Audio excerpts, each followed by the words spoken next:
Que a gente olha assim, se vocês olham para o dirigente, que elevação espiritual, tá, não é por aí também não, viu? Há muita vaidade, muito orgulho, muito amor próprio. E quando as pessoas endeusam, não é? Aí põe lá em cima, aí é que é o perigo. Muitos médiuns já fracassaram por isso. Muitas casas espíritas já fecharam por isso. Porque fica endeusando. O próprio do Franciscano Xavier, ao escrever no livro Chico Xavier, o santo dos nossos dias, vejam só, isso é um absurdo. Eu não vejo ser santo nenhum ali. É um médium. Médios muito mais importantes que Chico Xavier não ficaram assim. Por exemplo, o Daniel Danglar-Home, o maior médium de efeitos físicos do mundo. Foi pesquisado dentro de universidades como Cambridge, Oxford, na Rússia. Esse homem era extraordinário, a mediunidade dele. E aí? Endeusaram, mas ele resistiu. Ele nasceu no país de Gales, no Reino Unido, na Grã-Bretanha, mas ele resistiu ao assédio das pessoas que tentavam endeusá-lo. É um perigo, não façam isso. Você é formidável, você é o maior, você é maravilhoso, e aí por diante. Se vocês quiserem destruir um médium, comecem a elogiar. Também que, às vezes, um elogio discreto até incentiva, não é? Diz, não, continue assim, tal, você está bem. É uma força que dá. Vai ficar endeusando, não é? É perigoso. Por quê? Por que é perigoso? Por causa dos obsessores. Olha, existe falange de obsessores treinada para acabar centro espírita. Sabia? Encarnados e desencarnados. Vocês reparem que todo mundo que chega à televisão arrasa com o espiritismo. É o prato do dia e da noite. Sempre tem que falar contra a doutrina espírita. É uma coisa assim mórbida, é uma doença. E existem então os desencarnados. Quando nós que dirigimos, somos levados assim pelo elogio, pelo incensamento, né, como se diz, aí a gente tem que ter estrutura para aguentar, porque há muitos que pensam que são realmente os reis da cocada preta, né? Não é isso? E aí terminam se dando mal. Houve um grande médium português, tipo assim, Franciscano Xavier, chamado Fernando de Lacerda. Ele psicografava essa de Queiroz, Émile Zola, os grandes autores franceses, ingleses. Ele psicografava em alemão, Xenoglossia. Era um médium assim, fantástico. Mas começaram a endeusar Fernando de Lacerda. Era o formidável, era o maioral, era um negócio assim, exagerado. Resultado, os obsessores tomaram conta e terminou dando um tiro no ouvido. E quantos médios estão aí sendo assediados pelos obsessores? Por quê? Porque não procuram ter consciência de que o trabalho que fazem esses médios é um trabalho de reabilitação moral. Não pense assim, fulano, Divaldo, que é um grande amigo nosso, uma pessoa maravilhosa, mas ele começou a mediunidade dele com um processo obsessivo. Ele pensou até em se matar. E ele hoje, ele me escrevendo, sempre nós trocamos, né? Tem um contato epistolar, né? Que chama. Sempre escrevemos. Ele publicou até meu primeiro livro, né? Elucidações Kardecistas. E ele tem que ter cuidado. É o orai e vigiai o tempo inteiro. Ele que facilite para ver. Chico Xavier também, ele disse uma coisa interessante numa entrevista. Disse, olha, o que mais o afligia é que ele ainda era atormentado pelos espíritos obsessores. Ah, mas Franciscano Xavier, sim. E Jesus não foi? Hã? Quem pôs Jesus na cruz não foram os obsessores? Eles não usavam os fariseus para agredir Jesus? Quantas vezes Jesus foi agredido pelos obsessores que usavam a animosidade dos fariseus para o atacar?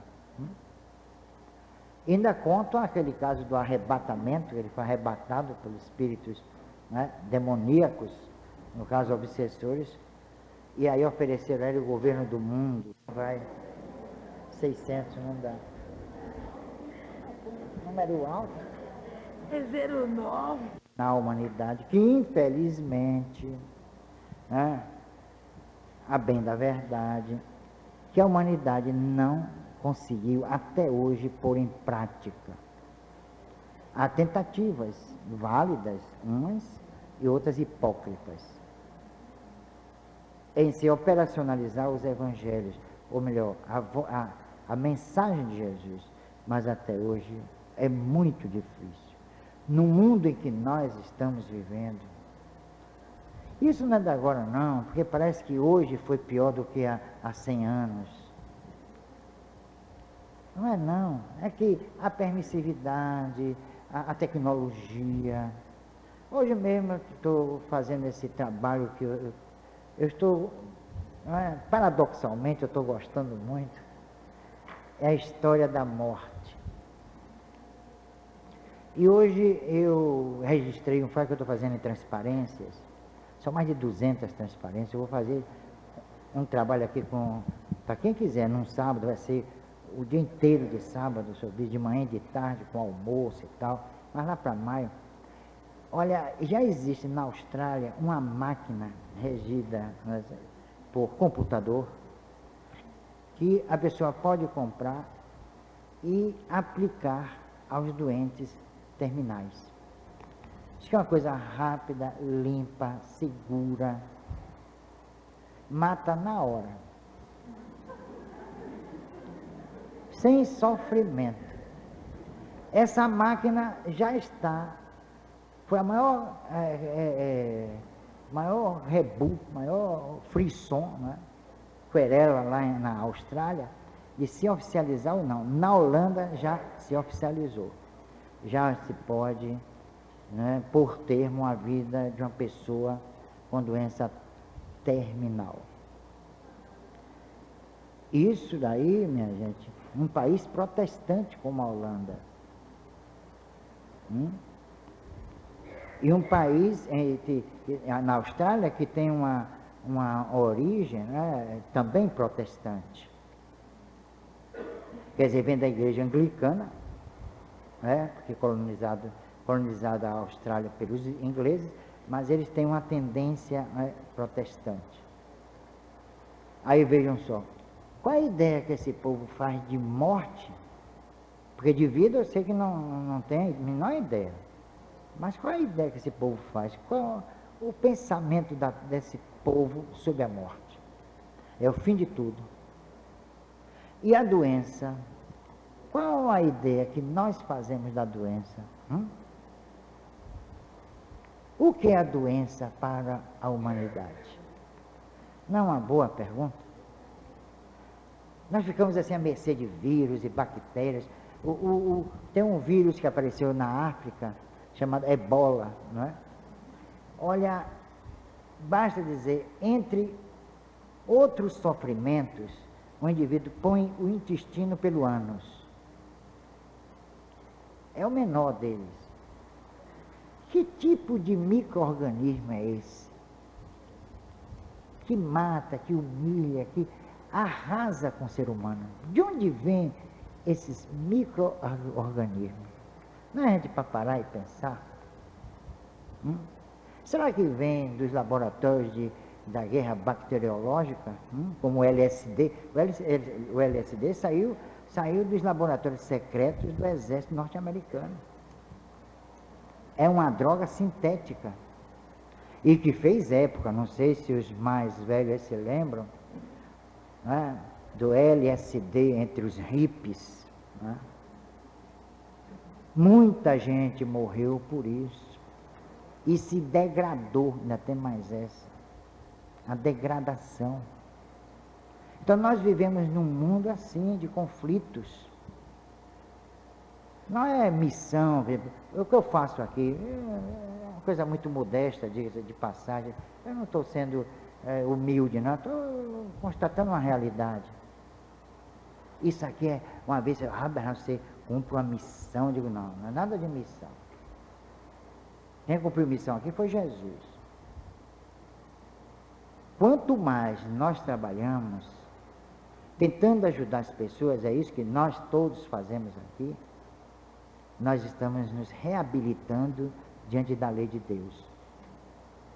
Quem mais? Ele disse até, a quem mais é dado, mais será exigido.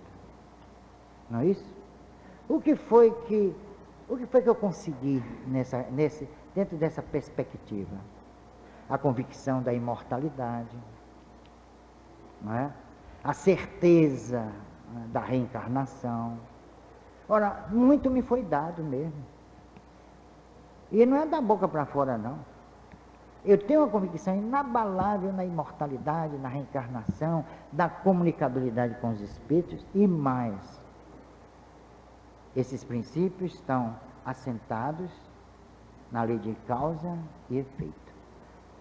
Que é uma lei justa, uma lei que abrange toda a humanidade.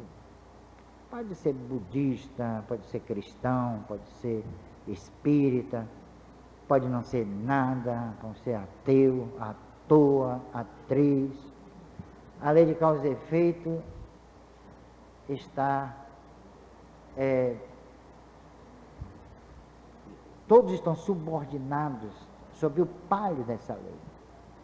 Então, é missão. Não é não. Orem por mim. Quando vocês forem dormir à noite, ou então acordar, orem. Assim, se lembre de mim, eu vou me lembrar de Bernardo, vou fazer uma oraçãozinha por ele. Não enjeitamos orações. Fiquem à vontade, né? Orem silenciosamente, porque alguém pode não gostar, né? E todo dia você está orando para esse cara, né? O cara metade, né? Então, porque nós precisamos, que nós enfrentamos, principalmente um trabalho desse, minha gente, em que aqui a gente assume os problemas de vocês. Os obsessores que vêm, vocês pensam que eles ficam satisfeitos comigo? Bate palma, coisinha fofa, muito bem, pode me massacrar, pode me afastar dele ou dela. Eles não se conformam e tentam me atacar. Olha, vocês não sabem a ginástica que a gente faz. E nós temos que andar, vamos dizer, não no trilho, mas na trilha. Nós temos que ter cuidado com os pensamentos. É aquela ideia de que diz-me o que pensas e dir-te com quem andas. A gente tem que fiscalizar, policiar nossos atos. E não é fácil. Não é não. Porque nós temos nossos impulsos naturais. Eu estou num mundo de provas e expiações. Todos nós estamos. E as seduções do mundo, hein, minha gente? Vocês já pararam para pensar na situação em que muita gente se encontra tentando enfrentar essa situação? Não é fugir dela, não é se homiziar, se fechar numa casa, num mosteiro, num convento, seja lá o que for. É enfrentar. Mas esse enfrentamento Não é que nós estejamos assim um nível superior, não. Eu vou enfrentar isso com galhardia, não, com muita segurança. Não é assim, não. Nós também podemos ser vítimas dessas seduções. Nós podemos nos deixar embair por elas, porque é muito mais fácil a pessoa ser seduzida pelo mal que pelo bem. Aí é que está. Por quê? Nós temos tendências chamadas inatas. Né? Nós temos certos impulsos naturais, não são antinaturais. Errar. Você está errado porque você pecou, você fez isso, você fez aquilo. Às vezes as pessoas agem conforme a sua natureza. É isso que nós devemos entender. Por isso que Jesus disse, não julgueis para não seres julgados. Por quê? Porque na medida em que nós julgamos, nós seremos julgados. O que é que ele quis dizer? Que o defeito que eu vejo em meu semelhante, eu tenho. Não é isso? É aquela história também, aí vem o problema da tolerância, é do argueiro e da trave. Né? A gente quer tirar o argueiro é uma coisa pequenininha no olho do nosso semelhante, mas esquecemos a trave que está aqui. Né? É isso que Jesus, é por isso que Jesus não foi seguido. Como eu disse no início, por isso que a doutrina dele não foi admitida pela humanidade, porque ela põe o homem em xeque.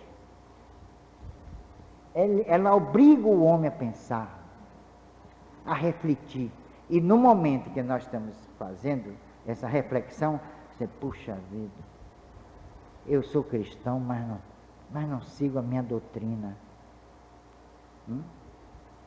O perdão das ofensas.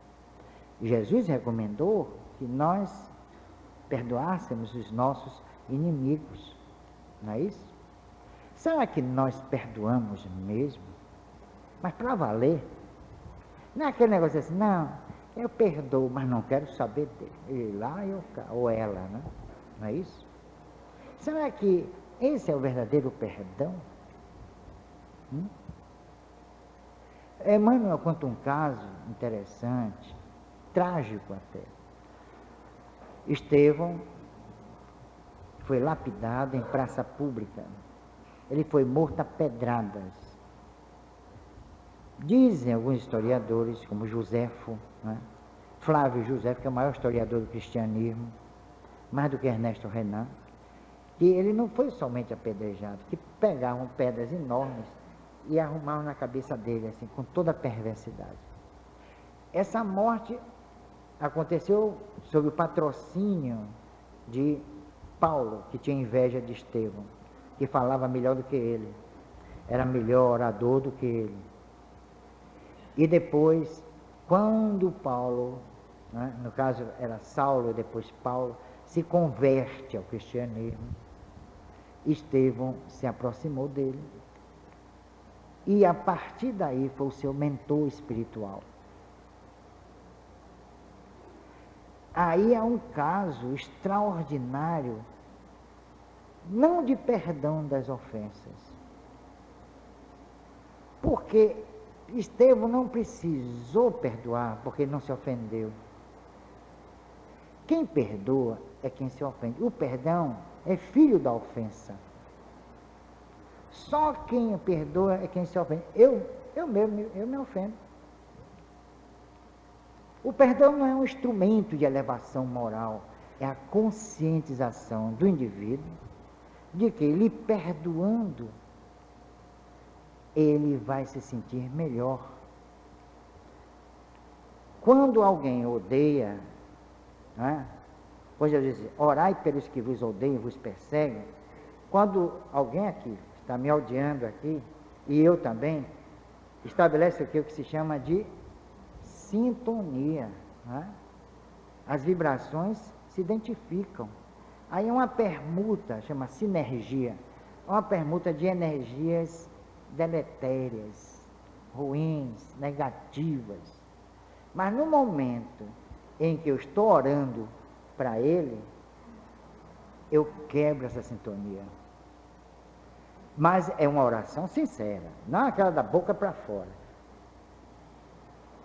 Aí não vale. É aquela que vem lá de dentro, lá do íntimo mesmo. Essa tem uma validade, uma eficácia extraordinárias. E nós deveríamos estar pondo em prática. Isso é que é ser cristão. Ser cristão é assim. Porque é muito fácil, não, eu vou à missa, não, eu vou ao templo, não, eu já li a Bíblia, não, eu me comungo, eu me confesso, eu vou, né? Aqui também vocês são cristãos, porque dizem aí fora que não, mas aqui também vocês são cristãos. Então eu vou ao centro espírita, eu tomo meu passe, eu faço o evangelho em casa. E a prática, onde fica? Então se conhece o cristão, é justamente nesse tumulto chamado sociedade. Quando alguém se afasta dela, deixa de ser cristão. Aí é egoísmo. Ela quer se elevar, né, através de um processo errado. Ela está sendo injusta, a pessoa, consigo mesma. Porque quando ela se afasta, ela está errando por omissão. O importante é a gente enfrentar a sociedade, sem ser agressivo, nada de agressão. É entender o que está se passando, por exemplo, na nossa época. O sujeito declara assim na televisão, como eu vi antes de vir para cá, eu matei ela, montei em cima dela e matei, garguelei. Assim, na televisão, como se assim, não, eu fui a uma festa e tal. Fala assim abertamente, um horário de 7 horas da noite, com crianças, todo mundo. Não, eu montei em cima dela, ele matou 9 mulheres. E contando como matou uma delas, que montou sobre ela e aí apertou o pescoço e tal. Quer dizer, ele relatando um crime hediondo. E aí isso entra dentro da casa da gente, as crianças estão lá às 7 horas da noite, quer dizer, 19 horas. Ah, que nice. Isso já é até uma coisa corriqueira, não é? Não tem mais assim, não é mais um caso de... Se isso acontecesse há 50 anos, que acontecimento, né? Era uma coisa assim sensacional. Mas hoje nós ligamos a televisão, é crime para lá, crime. O sujeito mata 5 pessoas, mata 10, e sempre mulheres, né? As mulheres que sofrem, coitadinhas, né? São as vítimas desses maníacos. Mas por que acontece isso? Será que estão injetando aqui na humanidade, aqui na nossa... vamos particularizar aqui na nossa cultura, esses indivíduos, esses espíritos terríveis, assassinos, quer dizer, matam sem motivo praticamente nenhum. De onde vêm esses espíritos? Por que eles encontram receptividade energética no nosso plano?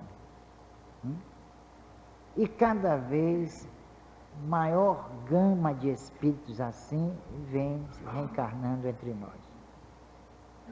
Por quê? Parece até os vírus, não é? São os vírus da sociedade. Esses indivíduos que não têm o que perder, nada.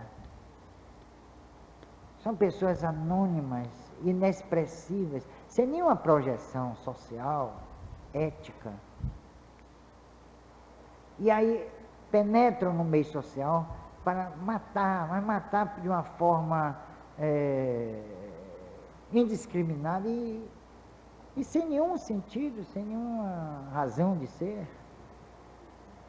Houve um rapaz agora nos Estados Unidos, ele foi brincar com o ocultismo, que é um perigo, seja ele qual for, desde as formas mais primitivas, como o candomblé, que é um perigo, até as mais sofisticadas, como a missa negra e tal.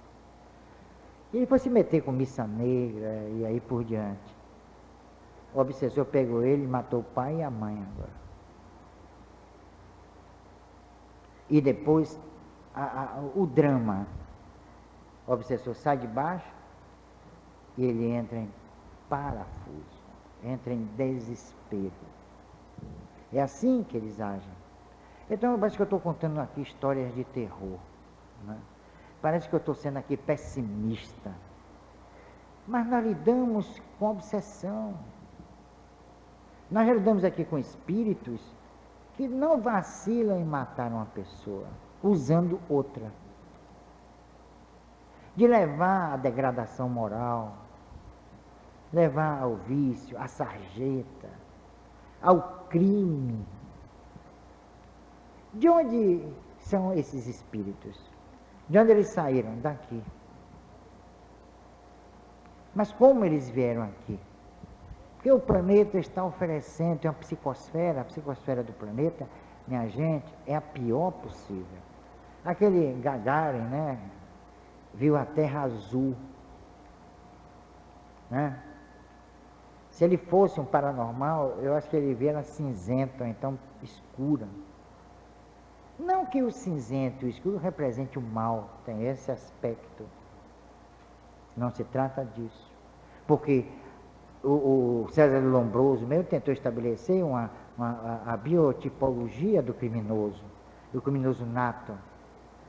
Orelhas assim, parecendo diabano, lábios grossos. Depois ele verificou, quando ele estudou o espiritismo, ele mudou completamente de ideia e viu que os grandes criminosos têm aparência assim, parecendo um anjinho. O rosto delicado, os lábios finos, né?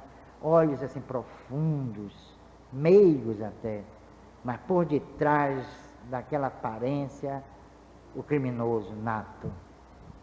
Aquele que mata, como Jacques Stripador, por exemplo, em Londres, ou então um criminoso em São Paulo, que cada crime era um orgasmo. Cada crime que ele cometia era um orgasmo. Não vou dizer assim porque tem criança aí não vendo, vou dizer o que é. Vê? Quer dizer, que tipo de patologia é essa?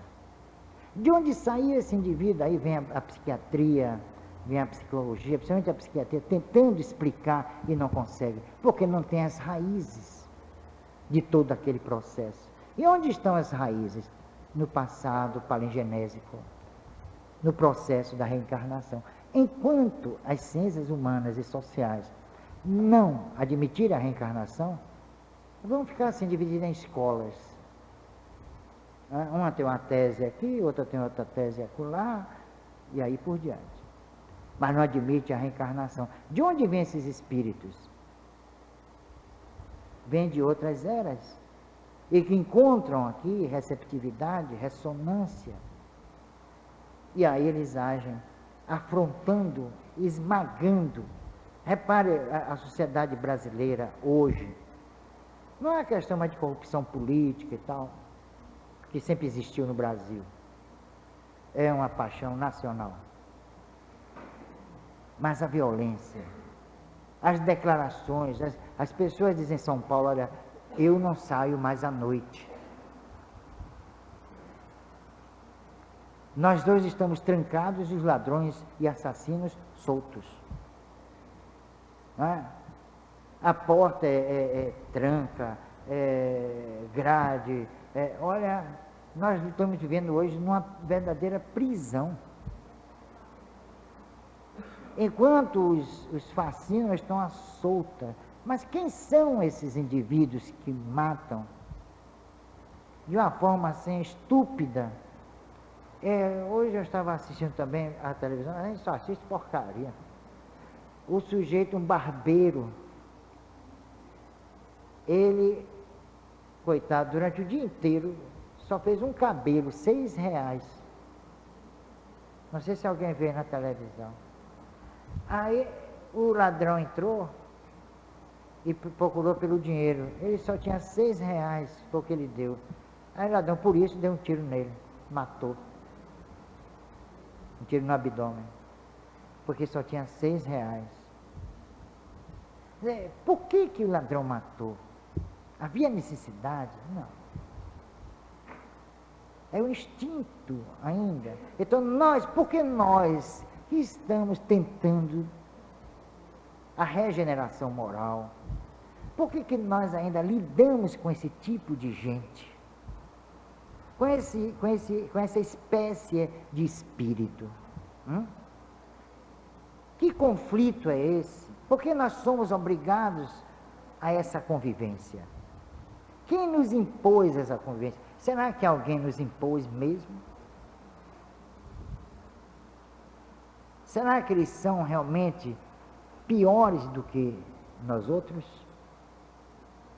São perguntas que, para serem respondidas, a gente tem que fazer muita reflexão, fazer uma análise sociológica, política, ética da nossa cultura, particularizando o Brasil. Coisas estarrecedoras que nós não temos respostas, a não ser um estudo baseado nas vidas passadas. Aí podemos encontrar talvez o fio da meada, o fio de Ariadne. É muito difícil, às vezes na televisão, a pessoa é um sociólogo, não é? Aí vem e começa a falar. Eu vejo aquele discurso tão vazio, tão destituído de veracidade, de profundidade.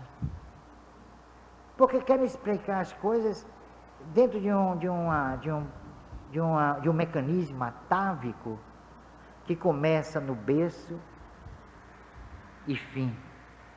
Não há uma antecedência, não há fatores pré-existentes que determinam o caráter, que determina o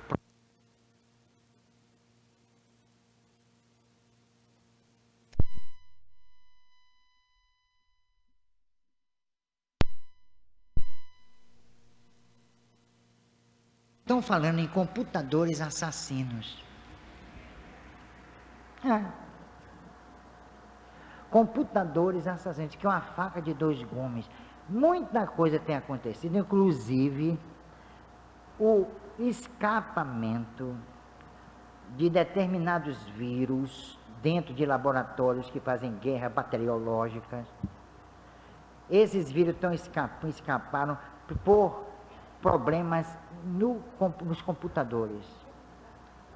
Como se fosse uma coisa, pelo menos assim que escreveram, deliberada.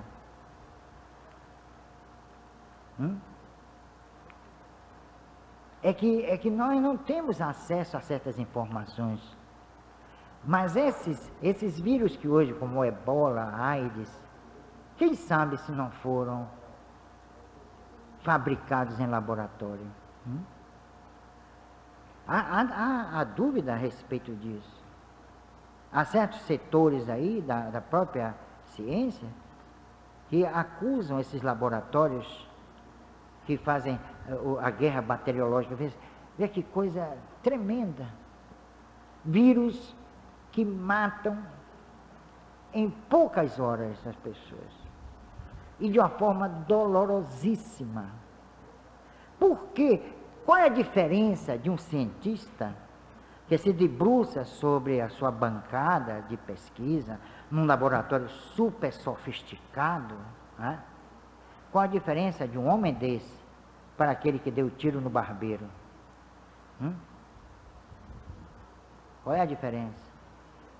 Ali não tem também um assassino, um facínora, cheio de títulos, pode ganhar até prêmios, o prêmio Nobel. Mas aquele homem que está ali, como aquele que Heisenberg, que contribuiu para a bomba atômica, que no dia que essa bomba foi jogada em Hiroshima e Nagasaki, ele enlouqueceu. Esconderam isso. Ele entrou em pânico quando viu que contribuiu para a morte, sem necessidade de milhares de pessoas. Porque os Estados Unidos da América queriam penalizar o Japão por causa de Pearl Harbor. Foi por isso que jogaram. A guerra já estava terminada, foi em 1945. Já não existia mais guerra. O Japão já tinha capitulado. E jogaram isso aqui. Quem jogou essa bomba? Foi o povo norte-americano? Para matar, e sabiam que ia matar, e mortes horríveis. Muitos morreram meses depois, cheios de chagas, feridas, leucemia, mortes dolorosas. A quem tributar isso? Será que Deus é imbecil? Será que Ele pôs o homem no mundo para isso? Será que não há nenhuma represália? Vamos usar esse termo mesmo assim, represália? Será que não há nenhum resultado, nenhuma repercussão de crimes dessa natureza, dessa espécie? De jogar bombas, crianças, velhos, a população inteira. E agora, vocês não sabem a boa nova. Descobriram agora a bomba de nêutrons. Joga numa cidade, a cidade fica inteirinha, mas os homens, os habitantes morrem, se dissolvem. Não é mais a doença, eles se dissolvem. E a cidade fica como se nada tivesse acontecido. Que sofisticação maravilhosa. A que ponto está chegando a ciência humana? Enquanto isso, não se sabe de onde vem a arteriosclerose, a hipertensão arterial. Descobrem coisas fantásticas, mas pergunte a um cientista, o que é hipertensão?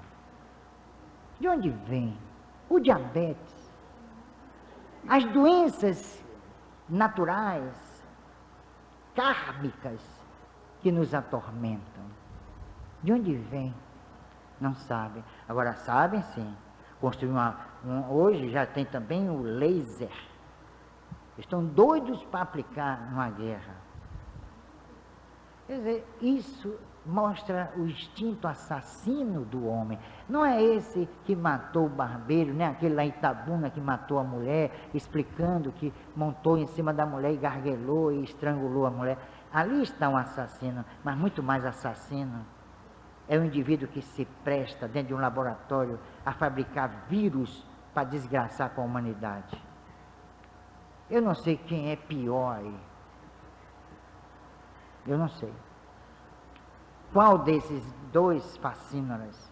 Aquele do laboratório, cheio de títulos, PhD, vivendo confortavelmente, não é?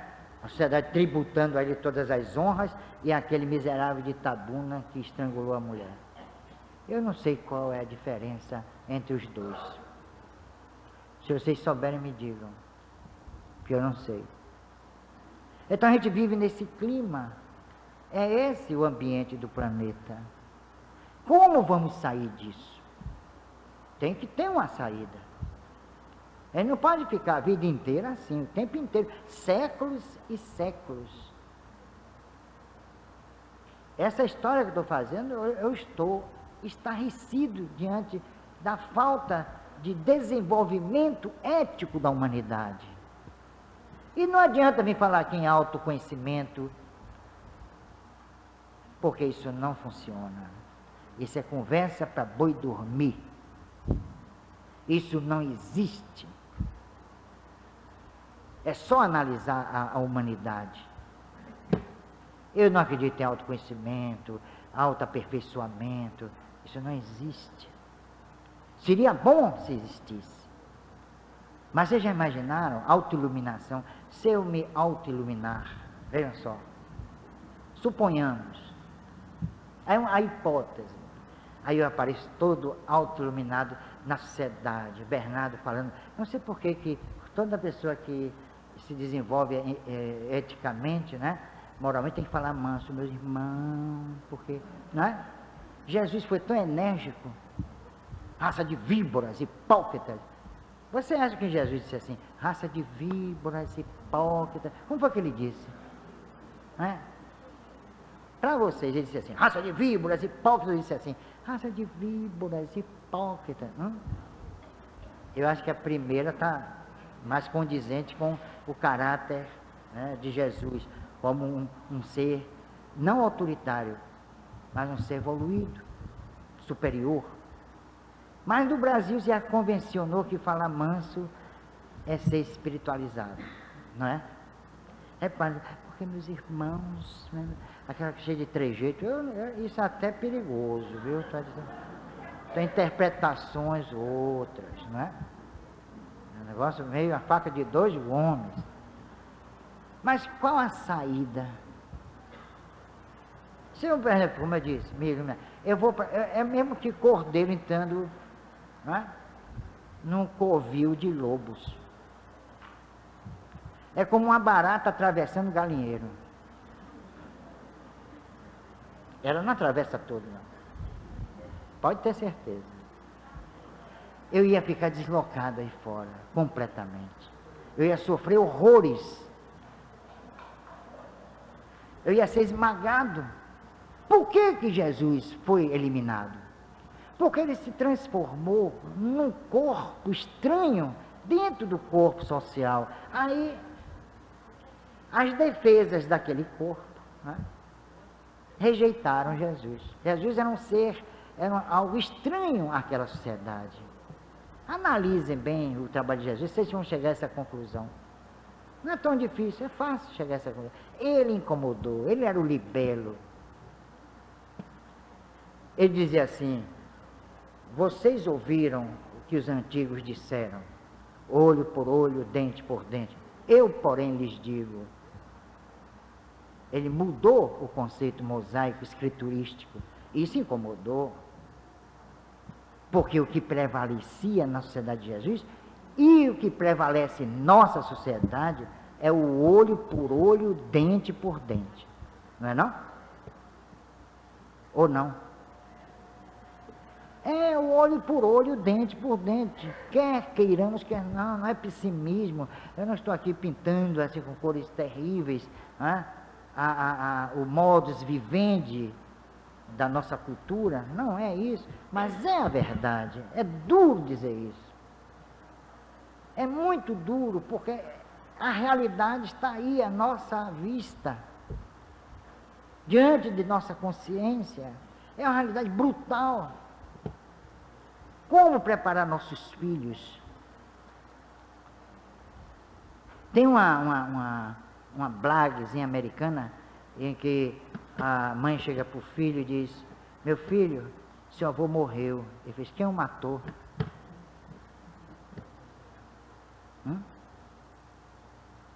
Veja a resposta dele: quem o matou?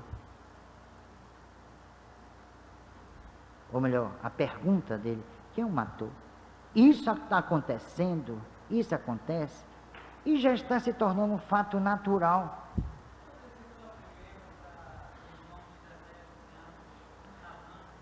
O que é que tem? O sofrimento dele tem, olha, eu sei lá se é carne, como é que eu vou saber? Aí é que está o problema. Nós não podemos ser ortodoxos, dizer assim, não, tudo é karma. Não, existem, como eu estava dizendo até agora, parece que você não ouviu.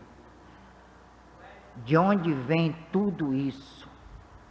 De onde vem toda essa violência? Aí os movimentos, a paz.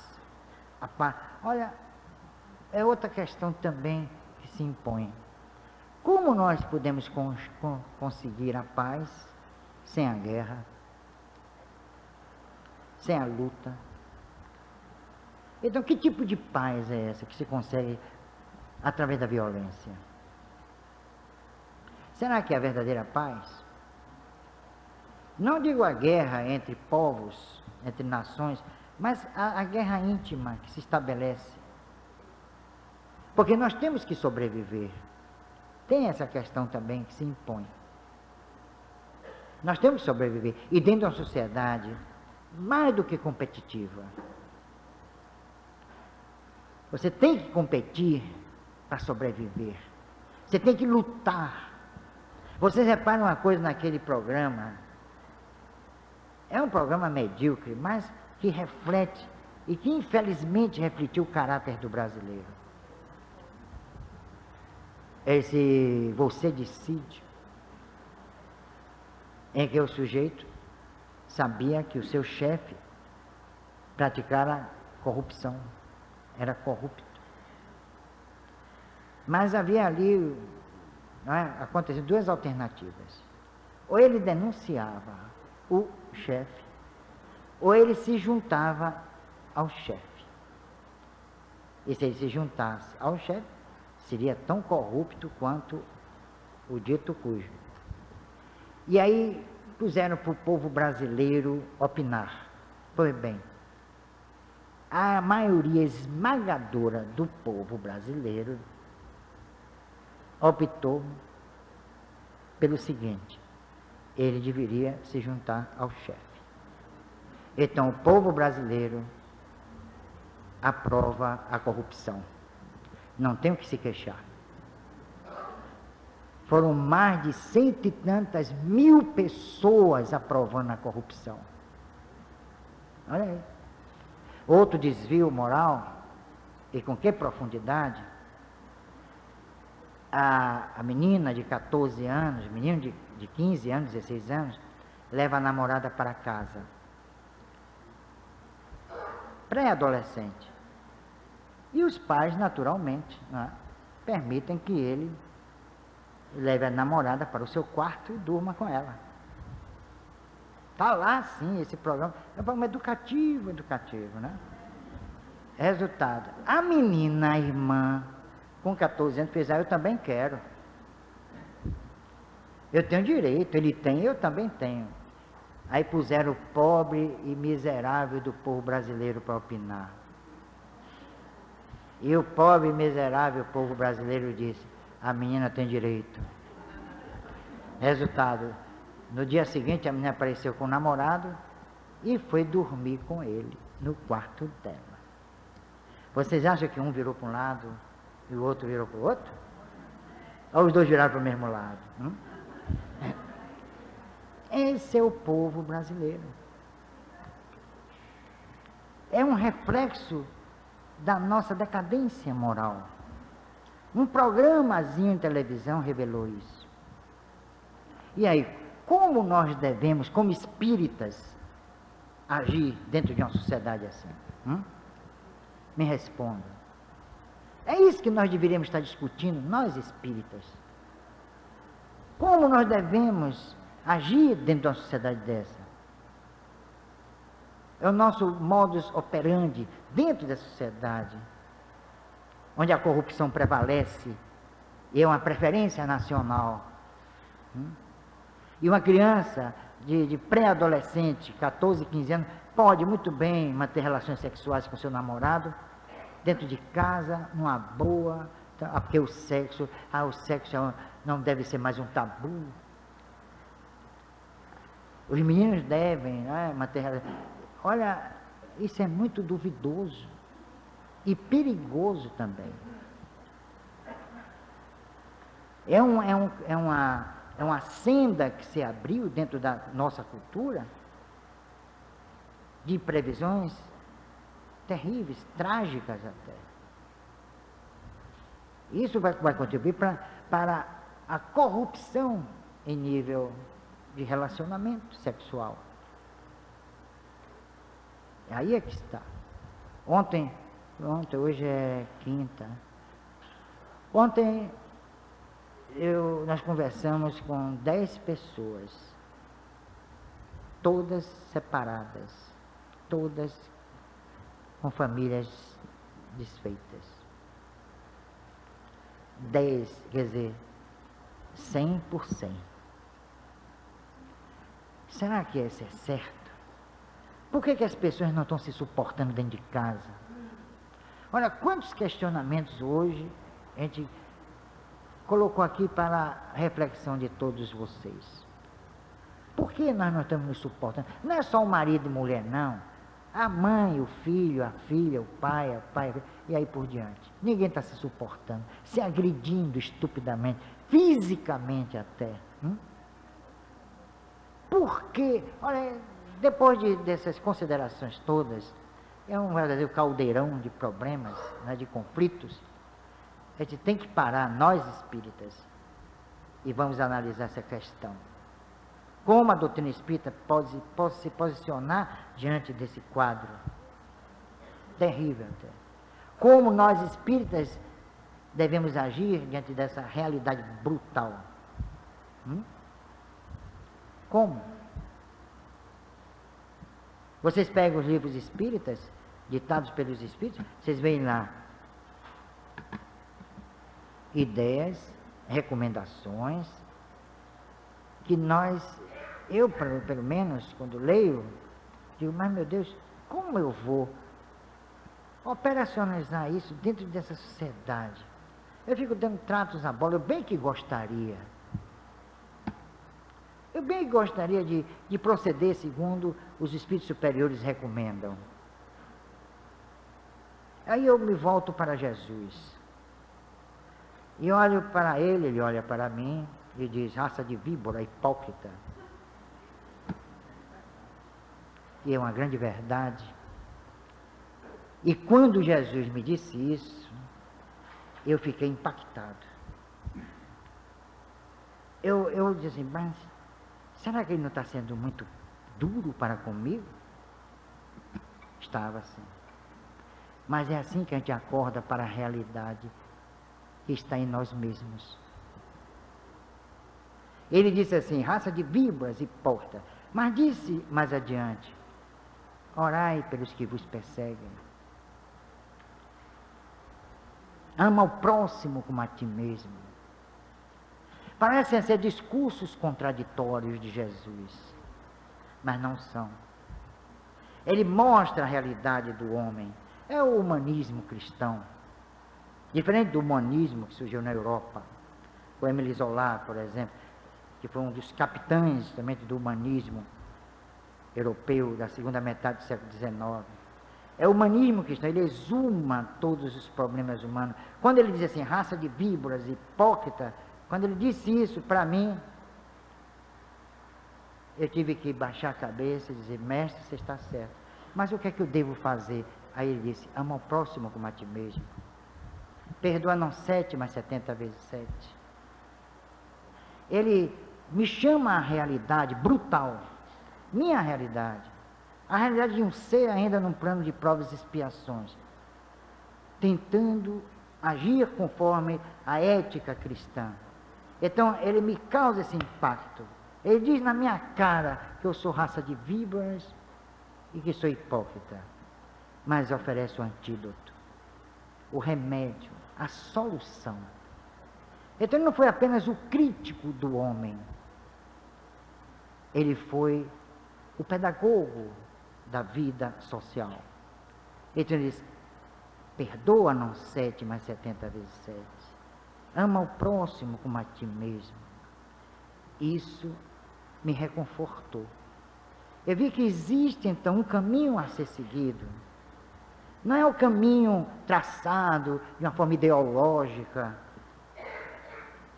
e até mesmo nefelibática de Jesus, por Jesus. É o caminho da própria realidade social. Nós temos que abrir espaço dentro da sociedade para fazer valer também o amor.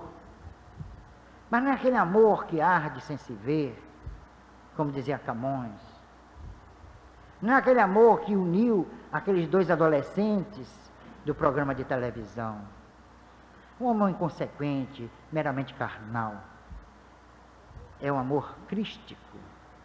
É o amor que ele voltou à humanidade, e a humanidade deve voltar também esse amor a ela própria. Nós temos que abrir esses espaços dentro da sociedade. É uma sociedade injusta, mais do que injusta, violenta, corrompida, mas nós espíritas temos que mostrar por que somos espíritas. Aqui não é mais um templo onde nós nos reunimos para conversar, para pregar, para fazer desobsessão, para tomar o passe. Aqui é muito mais do que isso. Aqui é a escola da vida. Aqui é a escola de todo um processo cultural.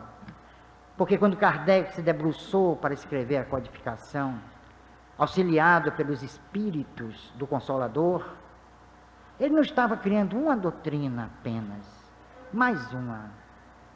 Ele estava traçando os rumos para que a humanidade abrisse esses espaços de que falei, a fim de fazer com que prevaleça o amor entre os homens, através da razão despertada para a sua realidade ontológica.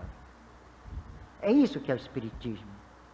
O Espiritismo contém princípios que, não sendo firmados sobre abstrações metafísicas, e sim sobre leis naturais, tenderão a ser abraçados um dia pela universalidade dos homens.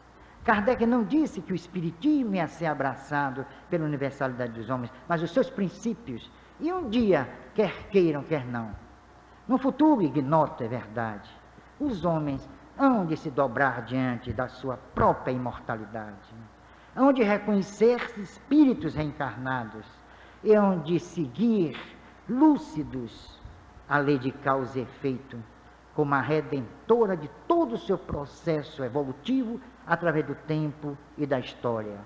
Os crimes vão desaparecer, a paz reinará e nós estaremos lá, porque eu estarei lá, porque eu acredito na reencarnação, eu acredito, eu sei, eu já não creio, eu sei, então eu estou lá e estou preparando, e vocês também, esse futuro.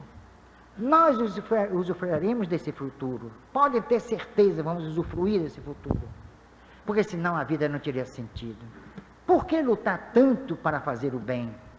Por que vocês lutam para estar com o bem? E depois tudo se estiola, se embrutece e apodrece no túmulo. Que vida é essa que se esgota de uma forma tão estúpida, tão irracional, tão ilógica? Porque o túmulo será o nosso berço final, quando o túmulo será a porta que se abre para a vida espiritual, a nossa vida espiritual, sem o corpo físico, mas preservando todos os nossos caracteres morais e intelectuais.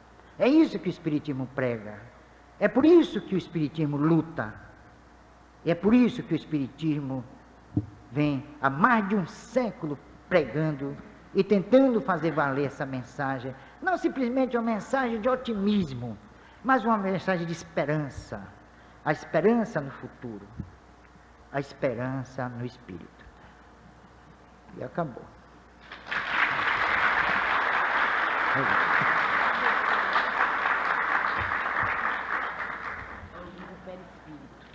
Uai, é tudo. É esse livro Perispírito aqui. Deixa eu ver. Não é para encontrar meu caminho na espiritualidade. Eu já o tenho. E como disse Confúcio, para encerrar, quando seus discípulos em torno dele, preocupados com a sua desencarnação, disseram assim: mestre, nós vamos orar por você. E ele disse, com toda a simplicidade, sem jactância, não precisa. A minha vida é a minha oração. E acabou.